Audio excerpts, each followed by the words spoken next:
City vision ప్రేక్షకులకి నమస్కారం. శ్రీరస్తు శుభమస్తు కార్యక్రమానికి స్వాగతం. ఓం శ్రీ మహాగణాధిపతయ నమః.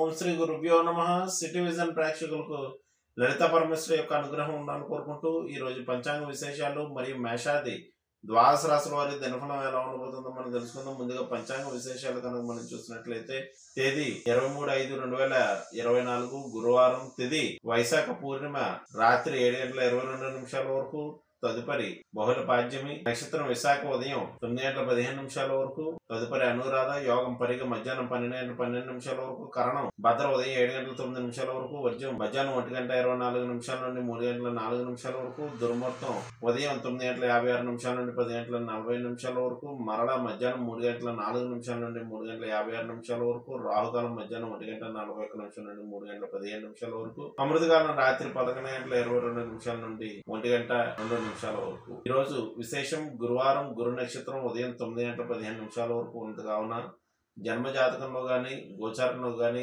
గురుగ్రహ ప్రతికూలతలు కలవారు, అలాగే మిథున, వృషభ, ధనురాశి వారు శనగలు దానం చేసిన లేక శనగపప్పు దానం చేసిన మంచిది. మేషాది ద్వాదశ రాశుల వారి దినఫలాన్ని కనుక మనం చూసినట్లయితే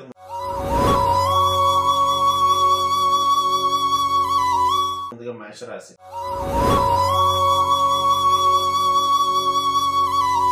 మేషరాశి వారికి చంద్రాష్టమ సమయం నడుస్తుంది కావున జాగ్రత్త వహించవలసి ఉండును. అనుకున్న వ్యవహారాల్లో మనశ్శాంతి తక్కువగా ఉండగలదు, ప్రతి పని ఆలస్యమగును. ఈ రాశి వారు ఈ రోజు అన్నదానాన్ని నిర్వహించడం మంచిది. తదుపరి వృషభ రాశి.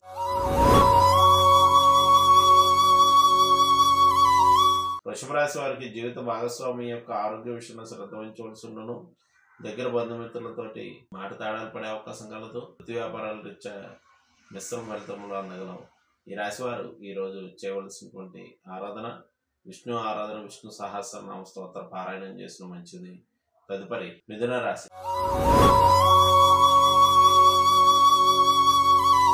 మిథున రాశి వారికి ఆర్థిక పరమైనటువంటి విషయాల్లో ప్రోత్సాహకరంగా ఉండను. అనుకున్న వ్యవహారాలన్నీ కూడా అనుకున్నట్లు పూర్తి చేస్తూ ఉంటారు. కుటుంబ సభ్యుల ఆరోగ్య విషయంలో జాగ్రత్త అవసరం. ఈ రాశి వారు ఈ రోజు చేయవలసినటువంటి ఆరాధన విషయానికి వచ్చినట్లయితే గురు ఆరాధన, గురు చరిత్ర పారాయణం వంటివి చేసుకున్న మంచిది. తదుపరి కర్కాటక రాశి.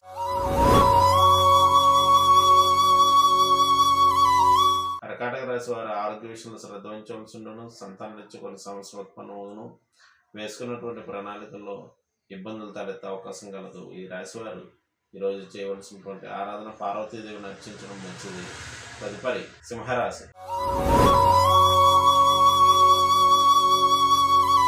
సింహరాశి వారికి మనశ్శాంతి తక్కువగా ఉండను. గృహస్థ వాహన మూలకమైనటువంటి ఇబ్బందులు తలెత్తే అవకాశం కలదు. జీవిత భాగస్వామి యొక్క సహకారం తగ్గును. ఈ రాశి వారు ఈ రోజు చేయవలసినటువంటి ఆరాధన పార్వతీ పరమేశ్వరుల దర్శనం చేసుకున్న మంచిది. తదుపరి కన్యా రాశి. కన్యా రాశి వారికి ఆర్థిక కుటుంబపరమైనటువంటి విషయాల్లో ఇబ్బందులు తలెత్తే అవకాశం కలదు. వచ్చిన ధనం వచ్చినట్లు ఖర్చును. మనశ్శాంతి తక్కువగా ఉండగలదు. ఈ రాశి వారు ఈ రోజు చేయవలసినటువంటి ఆరాధన దక్షిణామూర్తి యొక్క స్తోత్రాన్ని పఠించడం మంచిది. తదుపరి తులారాశి. తులారాశి వారు పేరు ప్రఖ్యాతులకి ప్రాకులాడుతూ ఉంటారు. వృత్తి వ్యాపారాలు ప్రోత్సాహకరంగా నడుచును.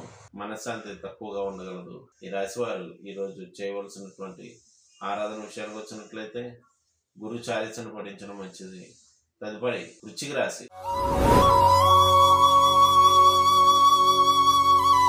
వృశ్చిక రాశి వారికి ఆరోగ్య విషయంలో శ్రద్ధ వహించవలసి ఉండను. దైవ కార్యక్రమాల పట్ల ఇష్టత ప్రదర్శిస్తూ ఉంటారు. అనవసర తిరుగుట వంటివి ఉండగలవు. ఈ రాశి వారు ఈరోజు చేయవలసినటువంటి ఆరాధన విషయాలకు వచ్చినట్లయితే వీరు రావి చెట్టుకి 3 ప్రదక్షిణాలు చేయడం మంచిది. తదుపరి ధనువు రాశి.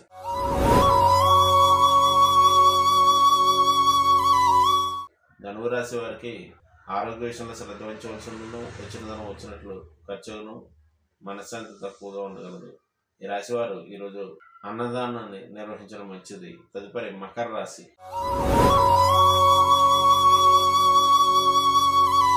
మకర రాశి వారికి జీవిత భాగస్వామ్యంతో సహకారం లభించగలదు.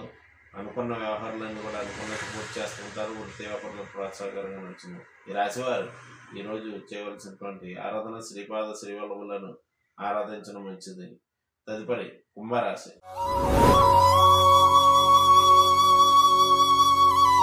కుంభరాశి వారు దైవ కార్యక్రమాల్లో పాల్గొంటారు. దూర ప్రాంత ప్రయాణాలు చేయడం దిశ ప్రదర్శిస్తూ ఉంటారు. సంతాన రీత్యా కొన్ని సమస్యలు ఉత్పన్నమవును. ఈ రాశి వారు ఈరోజు దక్షిణామూర్తి యొక్క ఆరాధన చేసుకున్న మంచిది. తదుపరి మీనరాశి.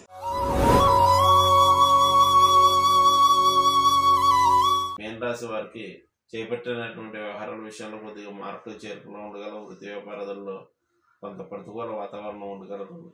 ఆర్థికపరమైనటువంటి విషయాల్లో ఇబ్బందులు ఉండగలవు. ఈ రాశివారు ఈరోజు చేయవలసినటువంటి ఆరాధన, వీరు ప్రదోషకాలంలో శివాలయ దర్శనం చేయడం మంచిది. ఇవి మేషాది ద్వాదశ రాశుల వారి తెలుపున రేపటి వచ్చే తెలుగులతో మొదలగడదాం. శుభం.